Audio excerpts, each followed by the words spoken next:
Penuntun Saat Teduh Gereja Kristen Jakarta, Kamis 21 September 2023. Judul renungan, Metaverse. Nat Alkitab terambil di dalam kitab Kisah Para Rasul pasal 1 ayat 8.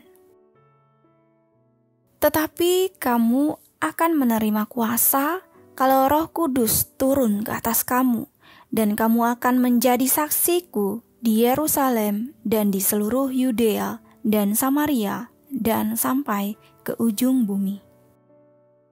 Istilah metaverse muncul pertama kali diperkenalkan oleh Neil Stephenson. Istilah ini muncul di novel karangannya pada tahun 1992. Metaverse merujuk pada dunia viral 3D yang dihuni oleh manusia sungguhan melalui teknologi augmented reality atau AR dalam bentuk avatar. Ide futuristik ini semakin dikenal ketika dunia dilanda pandemi COVID-19. Ketika manusia harus terkurung di rumah dan tidak bisa pergi kemana-mana, dunia virtual hadir untuk menjadi opsi menarik untuk tetap dapat bersosial di dunia virtual dan tidak perlu meninggalkan rumah. Bahkan kemudian berkembang kabar kalau orang-orang dapat beribadah di gereja di metaverse. Mark Zuckerberg, pendiri Facebook, dan tim Meta mulai mengembangkan dunia metaverse agar semakin terasa nyata bagi penggunanya. Rasa-rasanya di masa depan, dunia metaverse tidak dapat dipungkiri akan menjadi tempat hunian baru manusia. Untuk memenuhi tugas amanat agungnya, gereja dari zaman ke zaman amat terbantu dengan kehadiran media.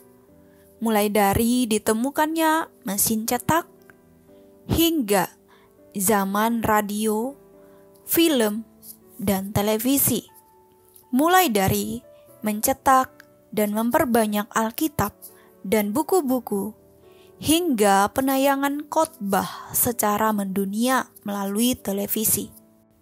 Semua media itu ternyata telah menolong gereja dalam memenuhi tugas penginjilannya. Hari ini, ternyata media tidak berhenti berkembang. Metaverse hanya salah satu dari puluhan media baru yang muncul. Lantas, apakah yang harus dilakukan oleh orang percaya sebagai gereja yang hidup itu? Di sini kita mengenal istilah pelayanan digital atau digital ministry. Syukurnya, Sinode Gereja Kristen Jakarta telah memiliki bidang itu. Namun, pelayanan digital ini bukan sekedar memindahkan pelayanan on-site menjadi online. Lebih jauh dari itu, Kate Anderson dan Elizabeth Dreister melihat bahwa pelayanan ini perlu dimaknai sebagai kehadiran gereja yang menjadi berkat secara konsisten di sana. Apalagi ketika media sosial hari ini menjadi ajang bebas berpendapat, bahkan menebar kebencian atau hate speech. Gereja perlu menyatakan suara kenabian dan memberitakan Injil juga di sana. Media hanyalah alat. Ia dapat digunakan menjadi saluran berkat atau kutuk. Tergantung tangan siapakah yang ada di baliknya. Amin. Terima kasih. Tuhan Yesus memberkati.